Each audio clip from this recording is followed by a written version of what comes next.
Hi friends, welcome to Abbas kitchen. இன்னைக்கு நாம இட்லி சாஃப்டாக பஞ்சு போல் இருக்கிறதுக்கு மாவு அரைச்சிக்கலாம். அதுக்கு அரை கப் அளவுக்கு ஜவ்வரிசி எடுத்திருக்கேன். ஜவ்வரிசியை தனியாக இந்த மாதிரி கழுவிட்டு ஊற வச்சு வச்சுருக்கேன். அரை கப் அளவுக்கு அவல் எடுத்திருக்கேன். அவலையும் கழுவிட்டு இந்த மாதிரி ஊற வச்சு வச்சுருக்கேன்.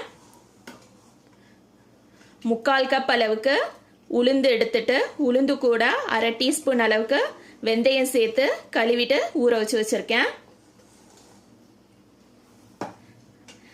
2 கப் அளவுக்கு இட்லி அரிசி எடுத்திருக்கேன். இட்லி அரிசியை நல்லா கழுவிட்டு இந்த மாதிரி தண்ணி ஊற்றி 5 மணி நேரம் ஊற வைக்கணும். எல்லாத்தையும் நம்ம அரைச்சிக்கலாம். எப்போதுமே ஊற வைக்கும் போது எல்லாமே தனித்தனியாக ஊற வைங்க. எல்லாத்தையும் ஒன்றா போட்டு ஊற வச்சோம்னாக்கா ஒன்று அரையும் ஒன்று அரையாது. அதே நம்ம தனித்தனியாக ஊற வச்சோம்னாக்கா நம்ம அரைச்சிக்கிறதுக்கு ஈஸியாக இருக்கும். மிக்ஸி ஜாரில் ஜவ்வரிசியை சேர்த்துக்கலாம். ஜவ்வரிசி கூடவே அவலையும் சேர்த்துக்கலாம். ஜவ்வரிசியும் அவலையும் ஃபர்ஸ்ட் அரைச்சிட்டு வந்துடுறேன். ஜவ்வரிசி அவல் அரைச்சாச்சு. இதில் நம்ம ஊற வச்ச உளுந்து வெந்தயத்தையும் சேர்த்துக்கலாம். உளுந்து நல்லா நைஸாக அரைச்சாச்சு பாருங்க.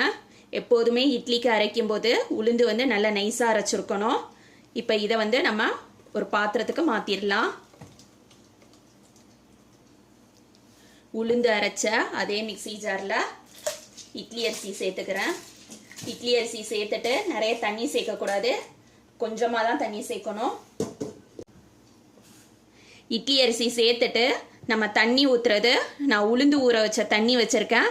அந்த தண்ணியை கொஞ்சமாக சேர்த்துட்டு அரைச்சிக்கிறேன். அரிசி அரைச்சாச்சு. அரிசி எப்போதும் நைஸாக அரைக்கக்கூடாது. எடுத்து பார்த்தா கையில் நமக்கு லைட்டாக தட்டுப்படணும். ரவை பதத்தில் இருக்கணும். நரன்னு இருக்கும் நம்ம கையில். அதுதான் பதம். அந்த பதத்தில் அரைச்சாதான் இட்லி நமக்கு நல்லா சாஃப்டாக வரும்.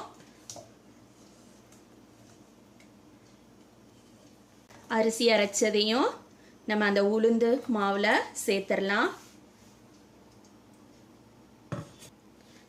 மிக்ஸி ஜாரில் கொஞ்சமாக உளுந்து ஊற வச்ச தண்ணி சேர்த்துட்டு மிக்ஸி ஜாரை கழுவிட்டு அதை நம்ம மாவில் சேர்த்துடலாம்.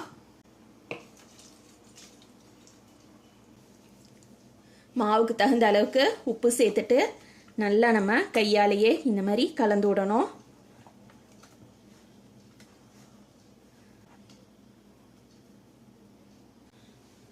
உப்பெல்லாம் கலந்ததுக்கப்புறமா மாவு மூடி போட்டு ஓவர் நைட் புளிக்க விட்டுட்டு காலையில் எப்படி இருக்குன்னு பார்க்கலாம்.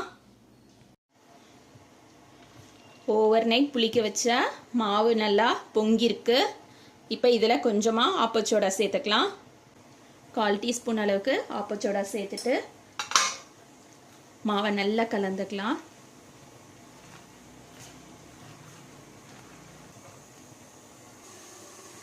இட்லி தட்டில் எண்ணெய் தேய்ச்சிட்டேன்.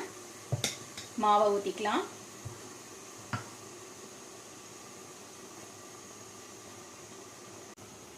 இட்லி மூடி போட்டு வேக வச்சுக்கலாம்.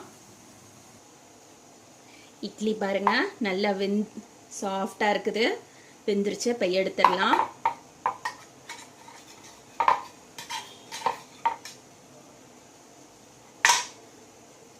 எவ்வளோ சாஃப்டாக இருக்குது பாருங்கள். மல்லிகைப்பூ மாதிரி இருக்கும் இந்த இட்லி.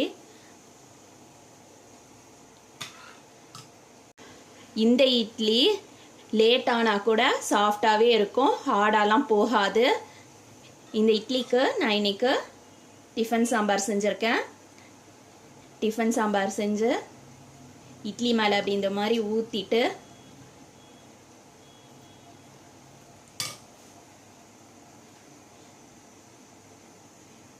நல்லா இட்லியில் சாம்பாரை நல்லா அந்த மாதிரி தொட்டுட்டு இப்படி பிச்சு சாப்பிட்டு பாருங்கள். சூப்பராக இருக்கும். கண்டிப்பாக நீங்களும் உங்கள் வீட்டில் இந்த இட்லியை செஞ்சு பாருங்கள். தேங்க்ஸ் ஃபார் வாட்சிங்.